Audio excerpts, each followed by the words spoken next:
If you would like to support the podcast, you can click the Buy Us a Coffee link on our show notes or on our website. Your support helps us keep the podcast going, and we appreciate each of our listeners so much. You can also rate and review us on Apple and Spotify, follow us on social media, and don't forget to tell your friends and family about us. I'm Darlene. And I'm Melody. This is Hard Times and True Crimes.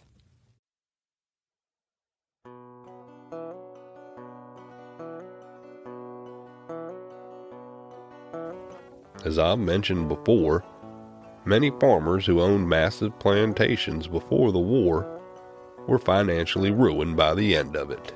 And for various reasons, the end of free slave labor certainly had an impact, but there were other factors. Before the war, the South had been king of cotton and were depended on all over the world for its cotton. But in 1861, the South made a move they thought would strengthen the Confederacy. They decided to starve the world of cotton, believing Europe would become so desperate they'd give the Confederacy full recognition and hopefully even help them win the war against the Union. But this plan backfired because the South depended on the money from the cotton being exported, as it was their primary source of income. So it turned out to be a disastrous move. During the war, Britain started buying cotton from Egypt. So when the war ended, the South was no longer the king of cotton. They had fierce competition that caused prices to dramatically drop. And there were also high taxes after the war, because the South had gotten into serious debt to pay for the cost. North Carolina's debt alone was more than $9 million. Needless to say, the South was financially wrecked. Many who were rich before the war had to sell land, sometimes at the cost of the taxes, and land was cheap. After 1865, a number of Northerners moved south. Some were wealthy and helped the economy by starting factories and hospitals. But there were opportunities even for those with very little money, who bought land for dirt cheap and became wealthy landowners and farmers themselves. Those Northerners were nicknamed carpetbaggers, because they often moved to the South with nothing more than carpetbag in their hand. And some were accused of filling up their carpetbags with as much Southern money as possible before they headed back north. Southern sentiment towards those so-called carpetbaggers were mixed. Some were grateful for the investments in their communities, and others were suspicious and believed carpetbaggers were corrupt and were only there to take advantage of the Southern people.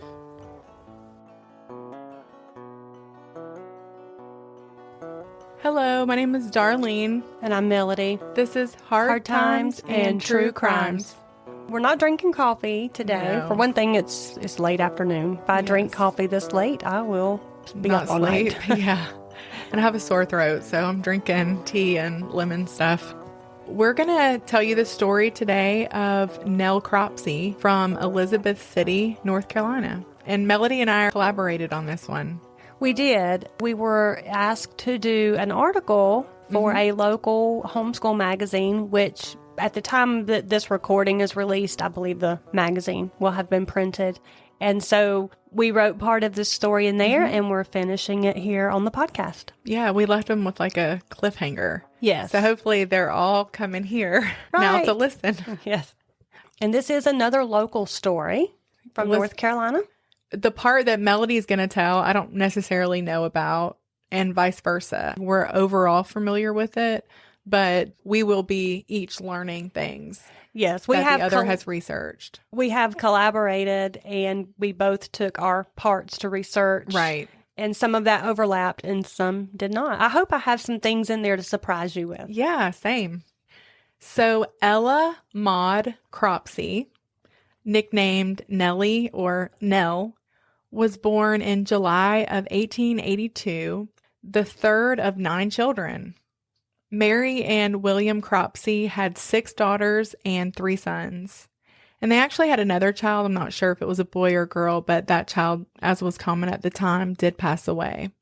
Nell's dad, William, was from an old Cropsey family in Brooklyn, New York. He was a farmer, but his crops, they just didn't quite pay the bills up there. He didn't have great land. He had to subsidize his income and work for the city as an official. And he didn't really see himself being able to climb the ladder there. And he was just kind of overshadowed by his brother, who was a judge, and his dad, who was very successful, stuck in a middle-class life. And I guess he had higher aspirations. Yeah, he did. And well, he had a large family for one. He needed some money. He desperately needed to make money to support. His heart was actually in farming. Like I said before, his land was not great. And the average acre in New York at the time was $1,200 an acre, which that was a lot of money. I was going to say, that sounds a lot more than I expected you to say. $1,200 an acre, which was astronomical at the time. Yes, because even in the 70s and 80s, you could buy land for $1,500 an acre if you bought a lot at a time. So right. I'm surprised by that. Yeah. Meanwhile, in the South, following the Civil War, we've talked about this before, how land was cheap, even prime property. The South got into some serious debt during the Civil War to pay for the cost of the war. Inflation was insane. Yeah, I bet so. And so many who were rich before the war had to sell their land now to pay taxes. Sometimes they sold their land just for the price of the taxes, which was like $25 sometimes. Oh, goodness. Yeah. After 1865, a number of Northerners moved south to buy up land or to lease plantations because, if these planters were able to hang on to their land, they probably didn't have money to put into planting. Right. So they would, lease the land just to be able to keep it. You didn't have to be rich either to get this opportunity because William Cropsey was not rich. He was a, middle-class New Yorker. And one day he saw this ad in the newspaper for some cheap land in Elizabeth City. And he realized that in southern climate, he could grow bumper crops all year round and become successful at doing what he really wanted to do. So in 1898, William, along with his wife and children, left the big city and they moved to 1109 Riverside Avenue. And it was a 65-acre plantation on the banks of the Pasquotank River. In Elizabeth City. Yep, North Carolina. William was to become a potato farmer. And to this day, potatoes are really big in Elizabeth City. In fact, you know how we have the Fall Festival? Mm-hmm. Well, they have the Potato Festival 3 days a year. I want to go. I do too. I think it would be a lot like our Fall Festival. There's music, local vendors, actually a lot of rides, delicious food. That's what I always go for, the food. So, and I think it's in May every year. So that's pretty cool. Yeah. Their new house was named Seven Pines, and it was beautiful. It's still standing to this day. So I'm going to add some pictures to our Facebook group, maybe our Instagram. We're not as active over there, but we might. Yeah. We definitely need to take a trip there for the festival and then go see the house. I would love that. So by the way, if you like seeing pictures to go along with these stories, make sure that you join us over on our Facebook group, Hard Times and True Crimes. And please feel free to post comments and interact with us there. Despite some of the older children, especially Nell, not looking forward to this move, they all adjusted really well in their southern environment. I mean, they were older, so I'm sure they had their friends and, their school. Pick up and leave everything. Yeah, and that wasn't easy. But I think it would have been hard not to like their new home, living right on the water with boats they were free to row out on whenever they wanted to. Sometimes the girls would go out on the river in these rowboats and throw out an anchor and they'd lay out in the boat and read. Oh, that sounds glorious. I would love to do that. Just imagine that cool breeze and that gentle rocking in the water. Yeah. And their new house also was pretty incredible. Balconies, wraparound porch to sit out on. And of course, that was probably Miss Cropsey's favorite place. She'd take her needlework out there. And Mr. Cropsey reading his newspaper. I can just see it. Yeah. Paradise. Not to mention, another perk was that being new to the city, the family quickly gained popularity. Oh, sure. Because in New York, William, like I said before, he had been kind of overshadowed. But here, he was finding success independent of his family name. Mm-hmm. In fact, William himself would be elected judge in Pasquotank County. Okay. So the older kids, they occupied their time with new friends, roller skating, going to the ice cream parlor, the local theater, hometown dances. There was plenty there for them to get into. What really surprised me about that was the roller skating. Yes. Because I had no idea that it went back that far. Right. I'm thinking 1940s and 50s for roller skating. And when I saw that part, I was like, what? Yeah, very early 1900s. William's daughters, nicknamed Nell and Ollie, they were beautiful, fresh faces in Elizabeth City. And it didn't take long at all for them to be noticed by the local gentlemen. Of course, yeah. They were asked out and flirted with plenty, even at church. Well, that was probably the place to meet. Right. Ollie began a relationship with this local boy named Roy Crawford, and she liked him well enough. He was a good friend, but there were no real sparks. Yeah. And then Nell, when she was 17, she met 23-year-old James, or Jim, Wilcox, the son of the local sheriff, Thomas Wilcox. Well, he had been the local sheriff a few years prior. Jim was actually 6 years older than Nell, which back then I don't think would have raised any eyebrows. Oh, or the fact that she was 17 and he was 23. Yeah. I'm sure that today that wouldn't fly too well. Yeah, that wouldn't go over very well. Different time. Jim was also really short. Yes. I want to say like 5 feet. He was 5'2". But what he lacked in height, he made up for with full lips and a manly mustache and Southern charm. And he smoked a pipe. I don't know why that is so attractive to me. Yeah. By November of 1901, Jim had been courting Nell for about 2 years, a little over 2 years. By this time, Nell was 19 and Jim was 25. So Ollie and Letty, which were Nell's sisters, I love these names, by the way. I do too, yes. Her sisters, they would chaperone the couple. Back then, you did not go out with guys by yourself. That would have been improper. That would have been very improper. And raised some eyebrows. Right. Of him being, the impropriety of it. Yeah, you would have been talked about. Definitely. You did and not... your parents probably would have gotten in a little, I don't know, a visit from the preacher or something. Right. It was socially not acceptable. Ollie and Letty could not understand what in the world Nell saw in Jim. They just felt like he lacked ambition and he dropped out of college after only a year. And what's more, they felt like he was terribly dull compared to their sister. But he made Nell laugh. And besides, she had enough personality for the both of them. Nell was lively and fun. She was chaste, but flirtatious and hopelessly optimistic. So she was just a lot of fun, it sounds like. Yeah, I read at one point that she really loved music and the dancing. Yeah. Yes. There was a musical institute over there. She went to a lot of concerts. Yeah. Her and Jim.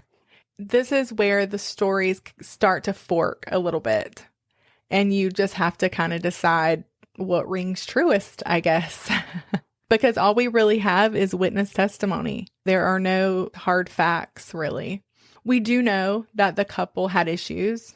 Jim and his side say that Nell was desperate to marry him and that she wanted a proposal from him and grew frustrated over his lollygagging. And so she started behaving mean. They say that she just got downright nasty with him, flirting with other men and like calling him names. She said she wanted her parasol back from him because he had apparently broken her parasol when she was 17. So he took it because he was going to get it repaired. But then he ended up buying her a new one and gave it to her. And now that she was kind of becoming disenchanted with him, she was like, I want my old parasol back. He felt like this was all in an attempt to make him jealous and realize you need to act fast. You know how girls are. Mm-hmm. Sometimes we play mind games. But that was the assumption, I think, or the insinuation is that she was playing mind games. And I think some of that may have been partly true. Before the fall of 1901, Nell probably was interested in marriage because at that time, courtship really was for the purpose of marriage. Yes, it was. I don't think that you really didn't. I don't think she would have been in a relationship with him had she not. If it wasn't going somewhere. Exactly. And I do think that over time she became put off by Jim's lack of initiative. I mean, back then women married pretty young. And once that window of time was closed, they were considered spinsters. Spinsters, yeah. And I don't think Nell had any intention of becoming a spinster.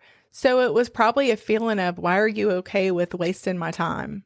And I'm sure it did feel like a waste of time because, again, if she's getting on up there in age at 23, right? Of course, back then. And if he's not going to pop the question soon, she needs to find somebody who is. Exactly.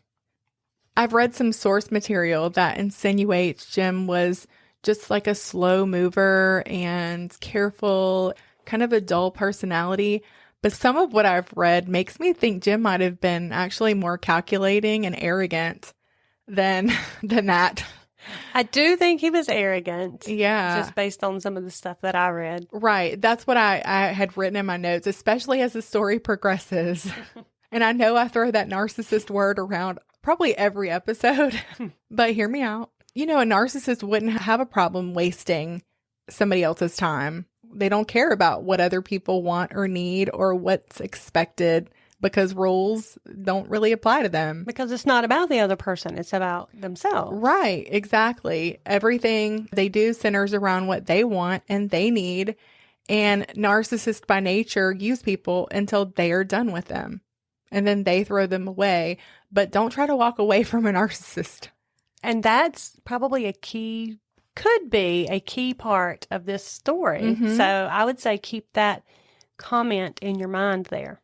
In the fall of 1901, Nell started confiding in some members of her family that Jim was nice sometimes, but at other times he was eccentric, aggressive, and he had a bad temper with her. Yes, and he was known to have a bad temper, not just with her, but even at work. His workmates also said he had a bad temper. She told her mother, her sister, and even her uncle, to name a few, that she was ready to end their courtship. They had been arguing a lot, and it just wasn't a good or happy relationship anymore, and Nell took a step back. When I was that age, I didn't know how to end a relationship directly. I don't know if you were like that, but I've always been like, I don't want to hurt anybody's feelings. Right. It's like hard for me to do things like that. And I cared what other people might think of me.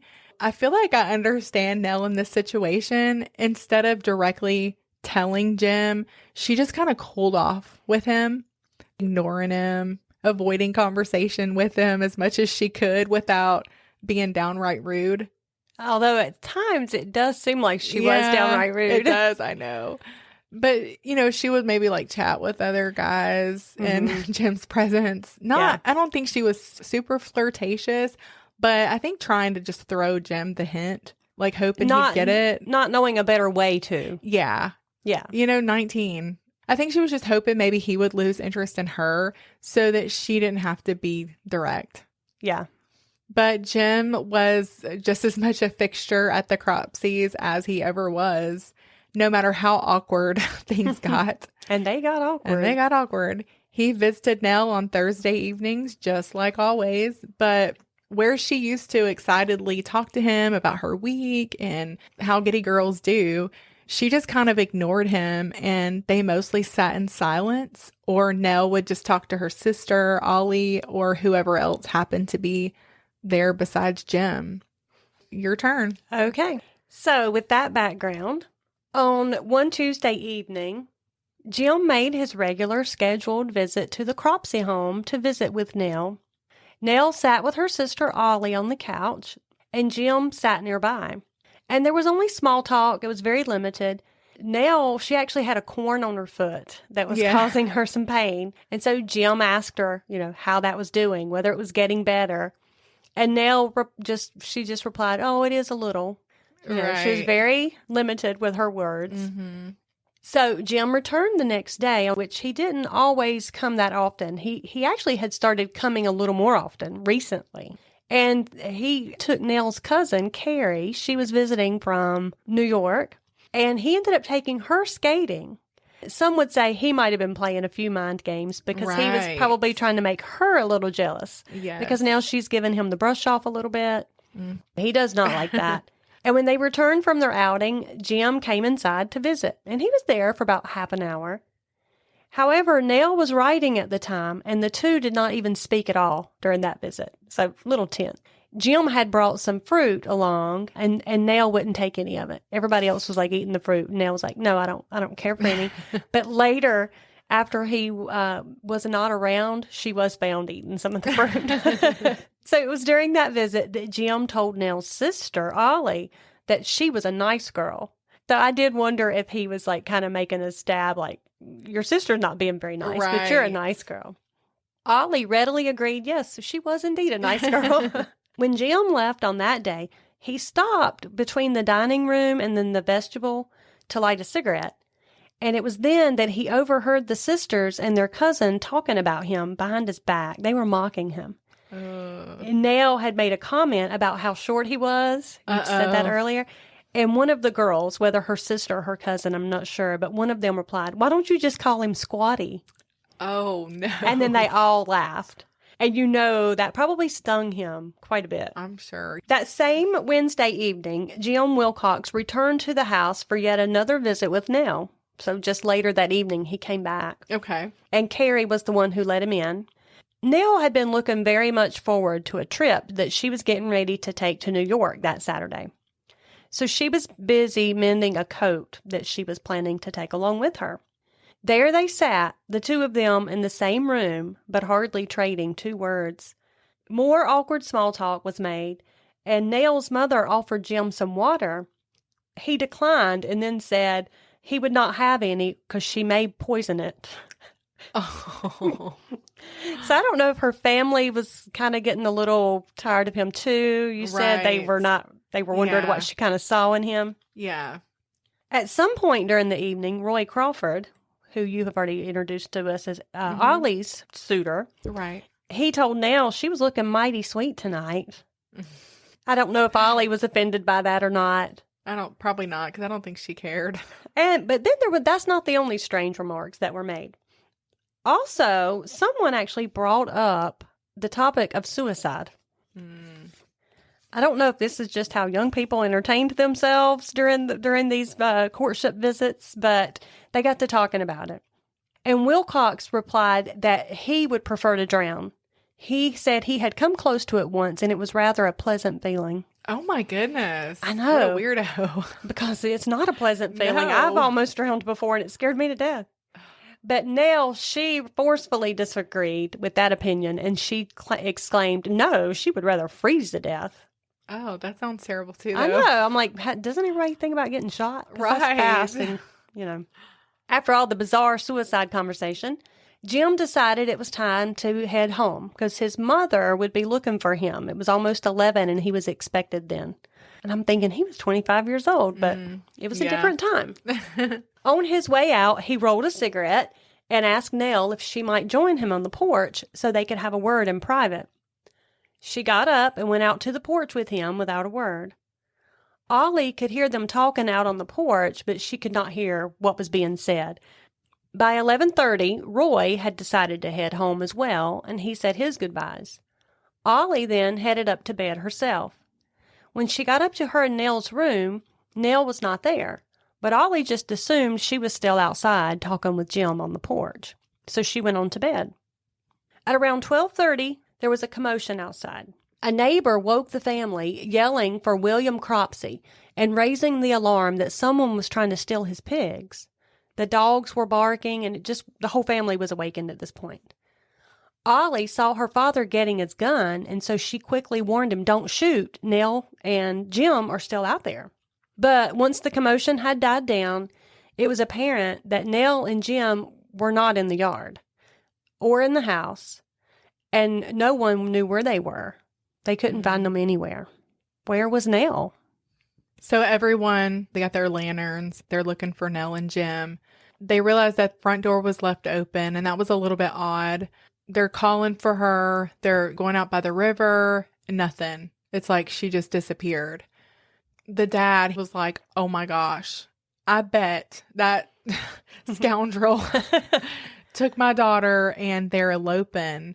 But the mom was like, no, there's no way, because she knew what Nell had confided in her and knew that she was really wanting to end this relationship. She just didn't think that there was any way that he would have talked her into marrying him. Mm-hmm. But I do feel like that lended some credibility to the fact that maybe at one time she did want to marry him. And her feelings had just changed recently. Exactly.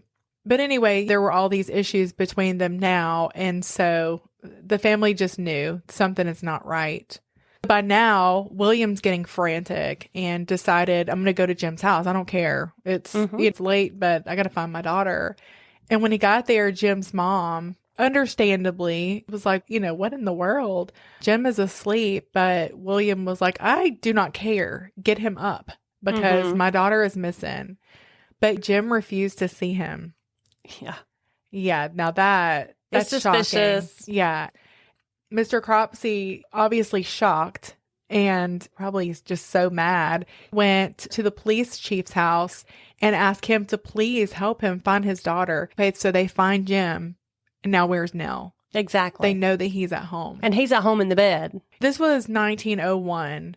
It was unlikely even that they would go somewhere by themselves. And I know that her sister felt really guilty for even leaving them out there by themselves. Yes. But they felt like they knew him, that it would be okay. But there just wasn't a whole lot of places for her to be. So this was scary. The police chief and William went back to the Wilcox residence and forced Jim out of the bed. And he seemed annoyed and surprised that they were there. It was about 3 a.m. and he said, look, we've been having relationship problems. And when I asked Nell to go outside with me on the porch, I was breaking up with her.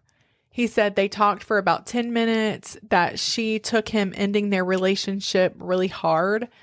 He gave her back her parasol that she had wanted. And when he left her, she was still on the front porch crying.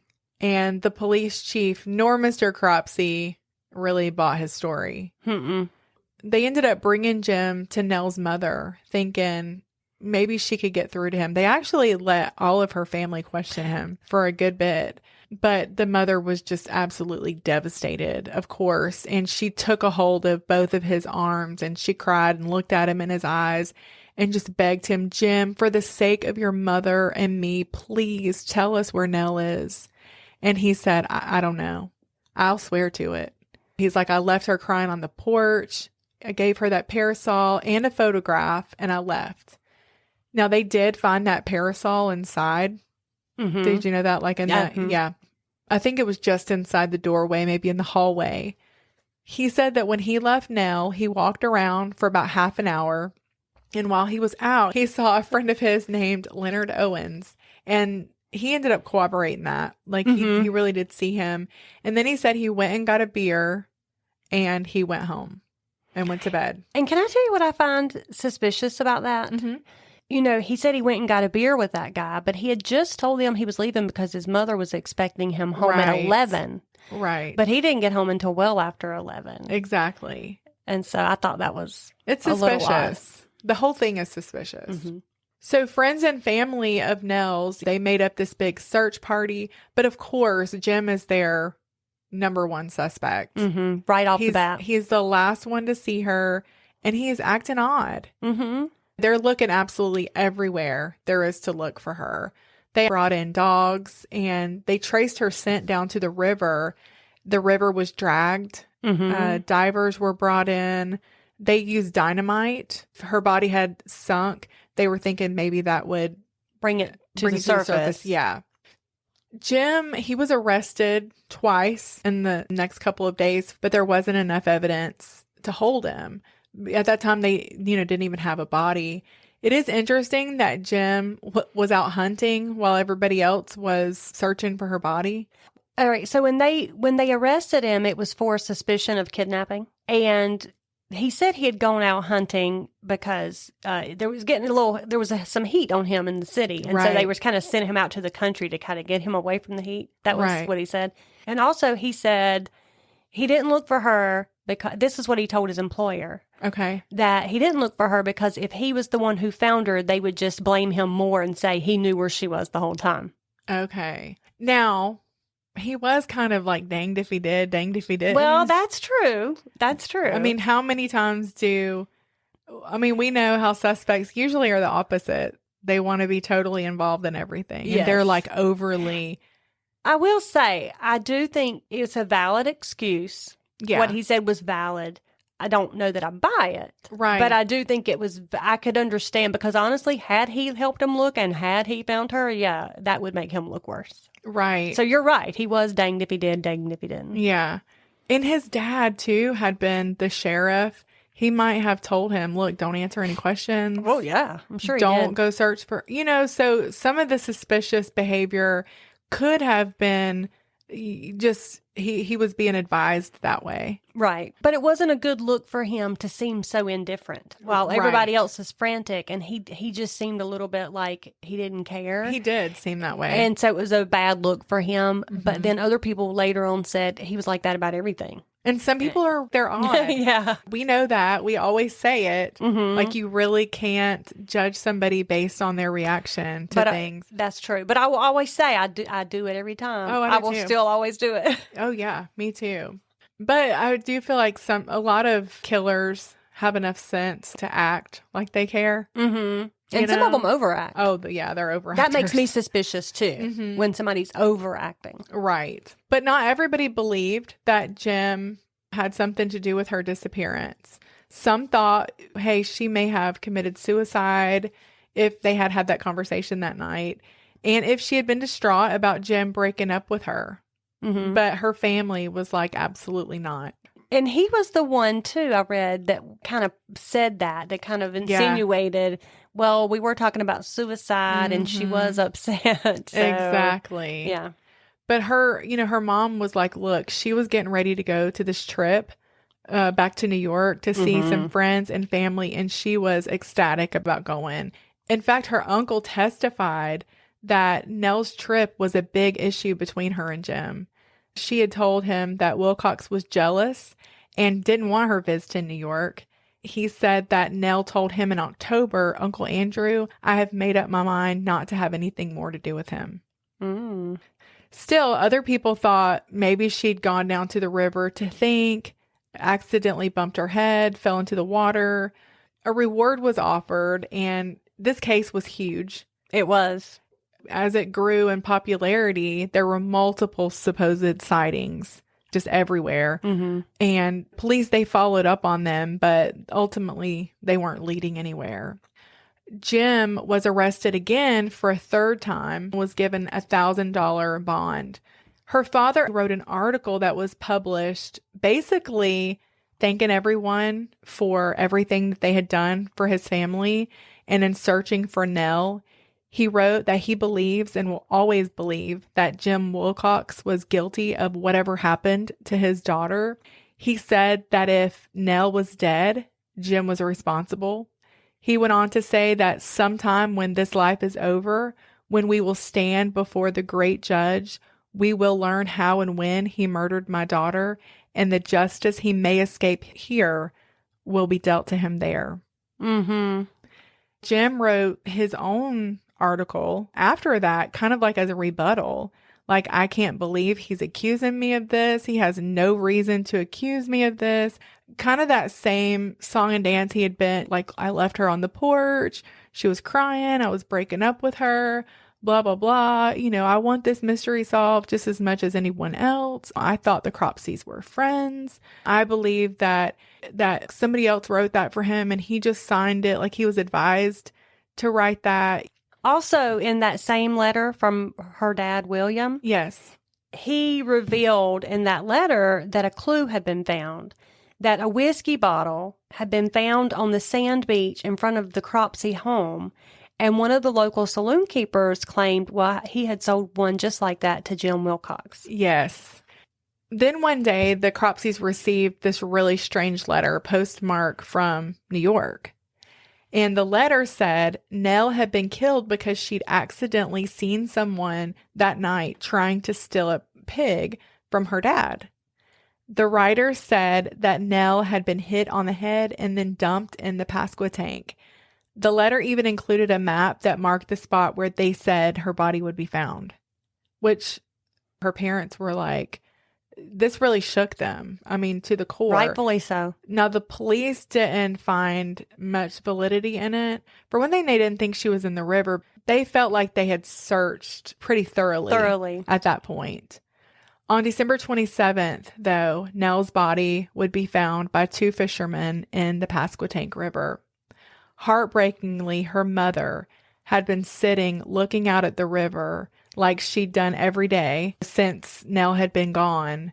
But this particular day, she saw what she called a form floating in the river by a fishing boat, but she couldn't make out what it was. She saw the fishermen tie something around it and pull it up into their boat. And later she would realize that that form had been her daughter's body. The fishermen saw her fully clothed body floating face down, and they pretty much knew right away who it was. News spread quickly throughout the town, and soon at least 1,000 onlookers had gathered. They called Mr. Cropsey, and he pushed his way through the people.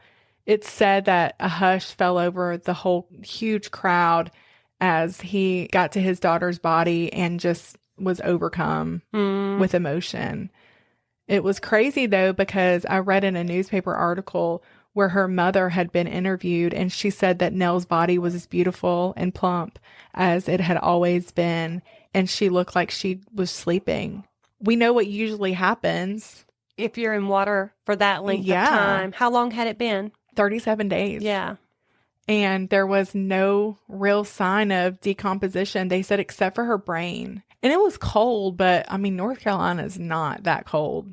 No. I mean, this was November.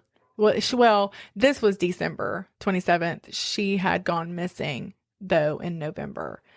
It's not that cold. We're not in Alaska. Like, you mean to keep the body from deteriorating? Yeah, that's what I mean. Mm-hmm. But somehow her body had been almost perfectly preserved after 37 days of being in the river. And for the sake of her family, I'm really actually glad, because that would have been hard seeing her any other way. That would have been terrible. Now, her autopsy took place within a couple of hours of her body being discovered. The December 28th Post read, "Great crowds of people were assembled in front of the Academy of Music," which is where she loved to go. Mm-hmm. And that's where the coroner's jury was in session. Groups could be seen in almost every street corner discussing the affair and awaiting the jury to announce whether the girl met with foul play or died by suicide. The coroner found a round contusion on Nell's head. There was no water found in her lungs, which meant she didn't drown. She was already dead when her body was thrown into the river. Nell's cause of death was a blow to the head. It was also mentioned that she was a virgin, and that does actually, it's a notable piece of information, I think, because of some theories that would develop later. Mm-hmm. Her funeral was held at the local Episcopal church where thousands mourned her death. It was a beautiful and terribly sad funeral. Her sisters and her mother hardly able to contain themselves. Later, she was transported back to New York and buried in the Cropsey family cemetery. After her body was found, Deputy Reed went to fetch Jim Wilcox. Remember, I told you he had gone out to the country because of all of the talk about him being suspected. So Deputy Reed went out to get him.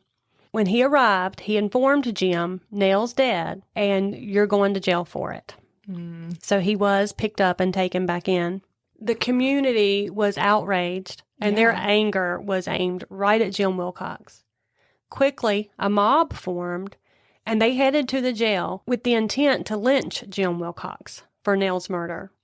Nell's father is actually the one who stopped that from happening. The night before Nell was laid to rest, that mob paid her father William a visit. They arrived with a rope meant for Jim Wilcox's neck. They wanted Nell's father to join them. They already had friends who were in the Naval Reserve. The Naval Reserve was actually guarding Jim because of the risk to his life. Right. But this mob had friends in the Naval Reserve who had already said they were willing to turn a blind eye if they came to break him out and hang him. Okay. And so that's what they intended to do, hang him from the nearest tree. Mm. But to his credit, William Cropsey said no to that request. He urged them to let the law take its course. William Cropsey would not take the law into his own hands on this. But years later, it was said that Mr. Cropsey regretted that decision not to act that night. Really? Or to at least let the other ones go ahead with their plans for justice. Even if he didn't participate in it, he regretted he'd stop them from doing it. Okay. Jim Wilcox was charged with first-degree murder. His trial began in mid-March of 1902. The prosecution was working on this theory, that Jim had lured Nell to the front gate that night, struck her upon the head out of his quick-tempered anger at being rebuffed, Right. and then carried her to the river, where he put her body on a boat and rowed out into the Pasquotank River and threw her overboard. There had even been rumors that a mystery skiff had left the shore right in front of the Cropsey home that night just after 11. But I don't think that was ever confirmed. Okay. Just rumors. All right. The biggest hurdle for Jim's lawyer to overcome was the testimony by a man named Len Owens. He testified on behalf of Jim that he had actually seen him that night, Right. a 10-minute walk from the Cropsey home. And that was 40 minutes after he had claimed to have left. So in some people's minds, that left no doubt that during that time frame, he had been murdering Nell. Right. So although his testimony was meant to be a defense, like, yes, I did see him, it actually cast it into a questionable light. Right. When Jim's trial began, he entered the courtroom wearing a short dark coat, light trousers, and a black bow tie. He was heavier than the last time the folks had caught sight of him, about 15 pounds heavier. And I'm 5'3", that matters. Yeah. And they said he must have been eating good in jail. Yeah. But they did say his sister Sadie was allowed to bring him meals in the jail. Okay. So he sure didn't miss any. He also had a noticeable receding hairline, although he was like in his early 20s. Oh, wow. He stood while being read the grand jury finding, indictment for murder. The jurors for the state upon their oaths present that James Wilcox, with force and armed feloniously, willfully and of his malice, aforethought, did kill and murder Ella M. Cropsey against the statute and against the peace and dignity of the state. To this, Jim pleaded not guilty. The jury was selected. It consisted of a barkeep, a butcher, a mill worker, a machinist, a veneer factory owner, and 7 farmers. 10 were white men, Democrats, while the other 2 were black Republicans. The prosecution painted a picture of the murder of Nell Cropsey like no one had ever dreamed. It was a traumatic production, to be sure. Onlookers watched Jim's face closely to see if he showed any signs of guilt, but he remained stoic. Finally, it was time for the defense. Jim's attorney, Lawyer Adelet, began, and just at that time, 300 people got up and walked out of the courtroom. It was a publicity stunt to detract from the argument being presented. And that was pre-planned. It was almost like a little protest walkout. Okay. His defense proposed that he did not have the time to commit this murder. His actions were accounted for at 11:30 when Roy Crawford had said Nell and Jim were still in the hallway. Then Len Owens had claimed to have seen him at 11:40, and then again he was seen just before midnight by 2 others. So according to the defense, the timeline was accounted for, and there had only been a 10-minute window in which he could have murdered anybody, and they said that was not enough time to murder and then hide a body. The prosecution and the defense argued about that timeline in court. And the defense said there's no motive. Jim had been there to break things off with Nell. Why would he do that if he was planning to kill her? Oh, I don't know. That's Yeah, actually well, that's true. just his story. That's his story. And he's sticking to it. Yeah, there's that. He said, she said. I read a quote. He said he went there to quit her. Right. Right. Even if he did, if she was being hateful and condescending toward him, it might have made him mad. Right. I mean, I can see a motive. Yeah. Plus, he was already a little bit mad about that comment about his height. Exactly. And I have read that he was brutally made fun of in his childhood about his height. Mm-hmm. So I think that was a sore spot for him. I'm sure it was. And she probably knew that and knew which buttons to push. Mm-hmm. Because even though he just overheard them, they may have meant for him to overhear them. That may not have been innocent. Lastly, the defense pointed out that it was all just circumstantial evidence. There really was no hard evidence against his client. Nothing had been proven. Adelet urged the jury to be guided by reason and not by prejudice. He explained that the state's case against Jim relied on 3 things. 1, Jim was the last person to be seen with Nell, which was true. Mm-hmm. 2, his conduct was against him because, how he acted aloof and indifferent. Right. And 3, the doctor's testimony during trial. And this defense attorney admitted the first point to be correct. Jim was the last person to be seen with Nell, but he denied the other 2 were accurate. And he ended with this plea. In the name of eternal justice, I ask for a verdict of not guilty. And then the long-anticipated time came. The jury deliberated, and they came back with a verdict. Everyone returned to the courtroom. Jim Wilcox was found guilty of murder in the first degree. He was sentenced to be hanged by the neck until dead. But that was not the end of Jim. Remember, Adelet was a fine lawyer, and he appealed that case right away. Interestingly enough, while he's awaiting an appeal, right, 5 months into his stay in jail, so it was in August of 1902, an incident happened that cast him in a bad light once again. One of the jailers, Mr. B.A. Newburn, had been very kind to Jim. He went out of his way many times to get whatever was asked of him to help Jim out. He was a friend to him. Yeah. On this particular day, Jim had asked for some matches, and Bonnie Newburn, as he was called, had went and gotten some for him. Jim was being held on an upper level of the jail, so the jailer had to kind of climb up and reach through the bars to give him the matches. And when he did that, Jim attacked him with a knife, cutting his hand pretty badly. Oh my goodness. I'm thinking, where did he get a knife? Seriously? In the jail. And there was no reason given for the attack, only more threats toward the jailer. Bonnie then told Wilcox, when you hang, I want to be the one to pull that rope. Right. So was he trying to escape?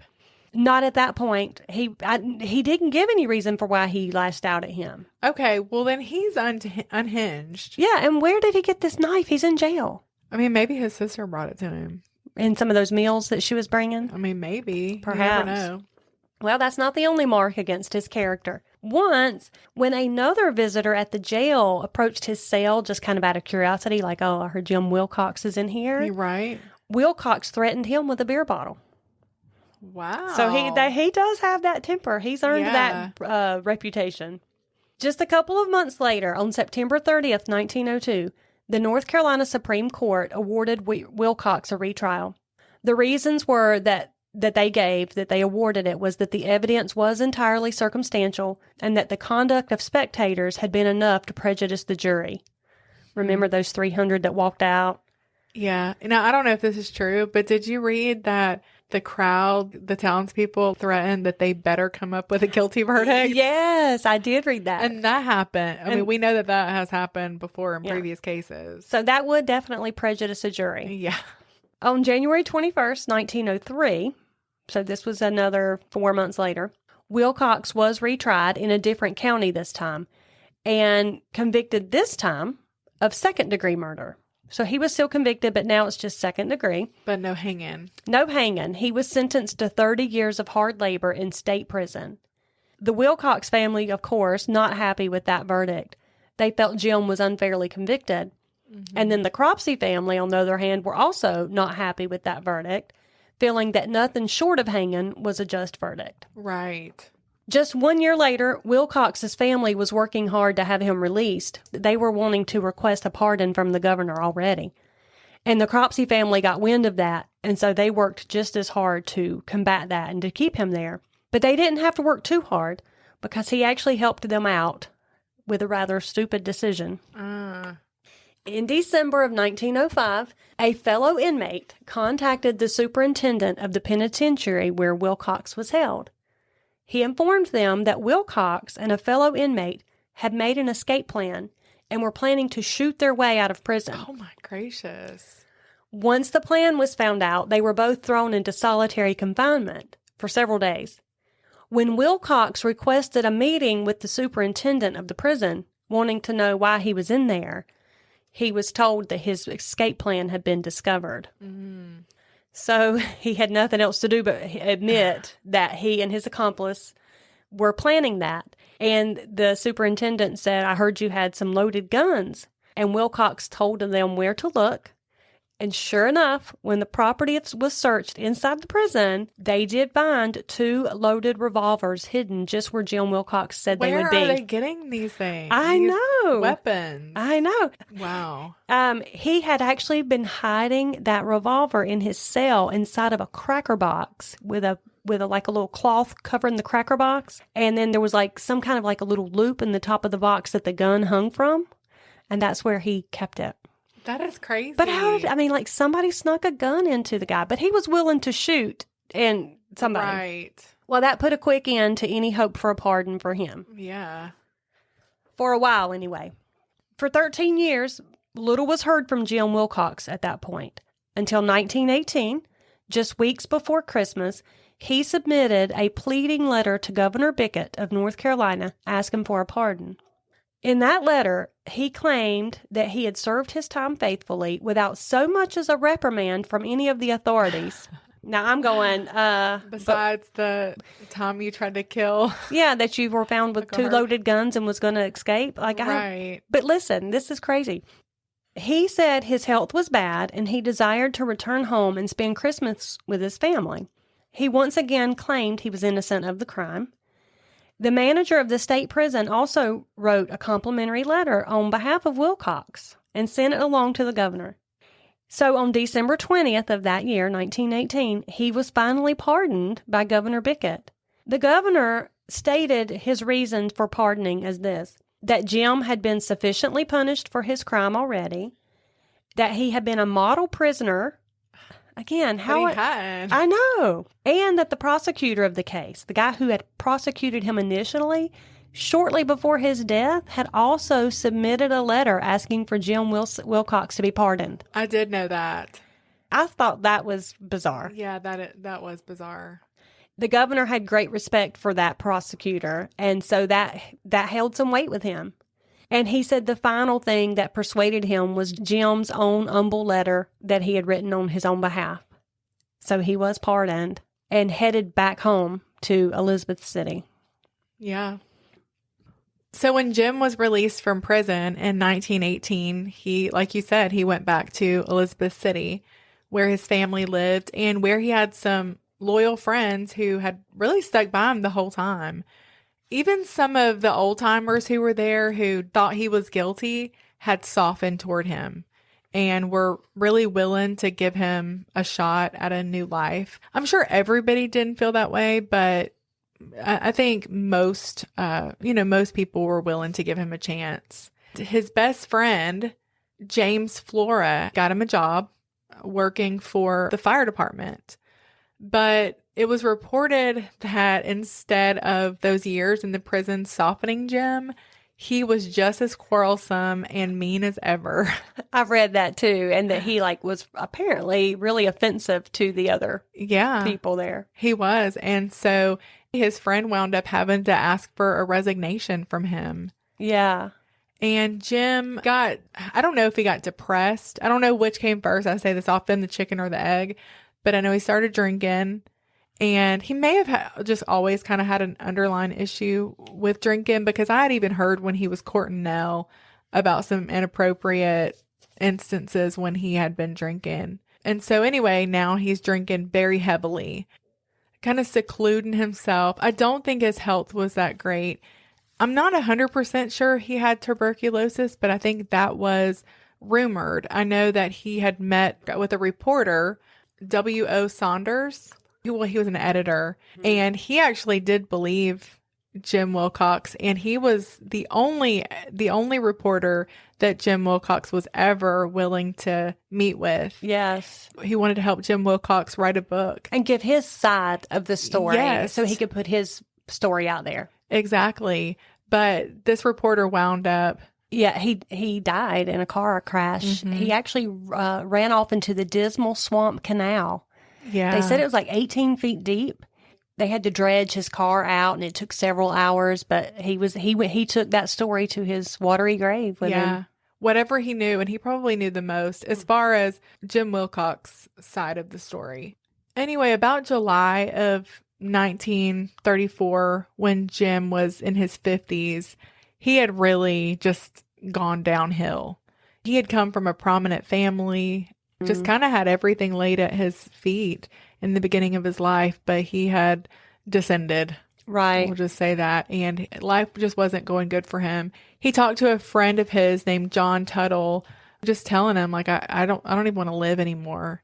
And John's heart really went out to him. And so he just wanted to help him out. And so he took Jim into his home and gave him a room. His wife and kids were in Nag's Head, I think on holiday. That's when he moved Jim in. But anyway, he ended up staying. And when the family came back, he gave him a room in his garage. There was a bed out there and just a small little room. There was like a table and a bed, just a Bare basics kind of. Yeah, exactly. So every once in a while, Jim would find odd jobs and that would earn him, instead, a quarter or a $50. And so he didn't make that much money, and he mostly depended on his friend for food. But he drank. He had money, To drink. He drank a lot. Jim went to a church service. He went and sat down beside this woman, and she got up and moved. Yes, she would not even sit beside of him. Yeah. And did you read his comment? Go ahead. That if that was Christianity, he wanted no part of it. Yeah. He felt like a victim. He totally felt like he was mistreated by his community, and he sunk into this despair. But honestly, I do think he had chances when he got out of prison. I don't blame it. I think his community was ready to, they had softened a little bit. I think they were ready to give him another chance, but I think he squandered it because he just had a horrible personality and was just not a good person. Right. And like many, victims do, it was not his fault. He wasn't willing to take any personal responsibility. He blamed everybody else. I read that he really played the martyr. Yeah, he did. And to be fair, if he did not kill Nell and served 16 years of his life for it, you would feel a little bit like a martyr, and especially if everybody still thinks you did it. But on the other hand, it really looks like he did do it, and we know that narcissists do tend to think that everybody else is the problem. Right. So, exactly. He does seem kind of classic for that. Yeah. So anyway, he just kind of sought refuge in alcohol and brooded. He talked to his friends a lot about wanting to kill himself, to the point where they didn't even think that he would actually do it because he talked about it so often. Much. Yeah. Yeah. And that does happen. Okay, so a time or two, he would give away all of his stuff. He had a spare shirt, and he's like, I won't be needing this anymore. And they just felt like, okay, they're not really paying him that much attention. Mm-hmm. But anyway, on an early Tuesday morning, Wilcox jimmied a door to John Tuttle's private office, and he took Mr. Tuttle's shotgun to his room and loaded it with 2 shells. A guy named Eugene Betts, which was their friend that they said. I think it sounds like a lot of guys would come there and work in this garage together. But anyway, he got there about 8:30 or 9 o'clock that morning, and Wilcox actually called him to his room. And when he came to the room, he took the shotgun that was laying beside him on the bed and put the stock between his leg and put it under his chin, and then hollered out, "Look out, I'm going to end it." And he did. Mm. Yeah, like he ended up killing himself. And he said it didn't register with him in the beginning. Like he thought he was playing, because he wasn't in there. Like he didn't see it. He was calling him. Mm-hmm. And so he was like, oh, he's making a joke again. Because a few days before that, he had shot into the air saying he was going to do it. Okay. I don't think I knew that. Yeah. And so, yeah. Can I just say, I almost feel like that sounds very narcissistic as well. Yes. Because it's like, okay, I'm going to get all of the attention I can. I know. I don't know. It just sounds very... Yeah, it really does. It's terrible. I feel bad for his friend. Yeah. I mean, that is actually horrible. There was quite a bit published in the newspaper bad about him. I mean, I read some articles and I was like, golly. I read those same articles, girl. One of them was so harsh. I was like, man. One said it would have been better if he had never been born. Yes, I read that. That he was just, let's just forget that he ever existed. I mean, it was really harsh. But then I read an article where his sister and his cousin were interviewed, and I felt bad for them because they loved him. And they said that he had just a lot of reports were written about him that weren't true. They said that Nell's father was not the one that stopped that. I saw that. Yeah. But I believe that he did. Yeah. I don't know why they said that he didn't, but I remember reading that. Oh, they're also the ones that said basically the jury was threatened that if they did not find him guilty, that they might be lynched themselves. Yeah. And basically, they just said the legal system really failed him, and that's a lot of the stuff that was published was really hurtful. And I'm sure it was. Those things would have been hard to read. But at the same time, if he killed her, and like you said, I just don't. There's not another suspect I can think of. However, there are some alternative theories. Yes. So you wanna. You probably some? know these better than I know them. The one that you had read in the letter about her coming upon somebody trying to steal her dad's pig and them hitting her in the head. I did think, well, that does sound like a realistic possibility. Yes. Because somebody had been trying to steal the pigs. Right. The dogs had woken them up the second time, but I think they had been heard earlier in the evening. Right. So I felt like that was a valid theory. I don't really buy it, but that one sounded like it made sense to me. Then there was the one about the neighbor. Yeah. You go ahead. That she was having a relationship with her married neighbor. His last name was Fearing. I think the theory was that her dad maybe found out? Right. And that her dad confronted the guy. Yes. And then who was it? The dad killed her, or that the dad, and then that the dad had something to do with it. Yeah. I will say, I think that Jim's family tried to make it sound like her dad did it. I think they tried to point the finger at him. But again, he would have had to have a lot of accomplices to have done such. People in their own family. And I do not either. For 1 second believe. They were distraught. Yeah, I do not believe for 1 second that was fact. I think he really wanted to find justice for his daughter. I do believe that. They tried to mar her reputation. Yes. Too. She was a virgin. And the autopsy confirmed that. Yes. And so that I feel like that kind of does away with that whole theory. She couldn't have been having an affair with the neighbor. Exactly. So I feel like that's just a lot of speculation on people's parts kind of thing. And then there was a theory that she was accidentally killed that night by maybe her sister, somebody in the house, and that they all covered for each other. Like it was an accident and they panicked.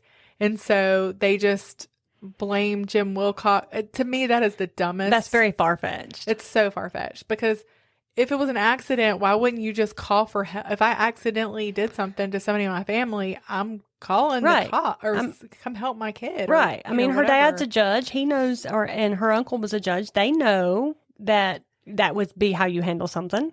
Right. And then another one was Ollie's boyfriend.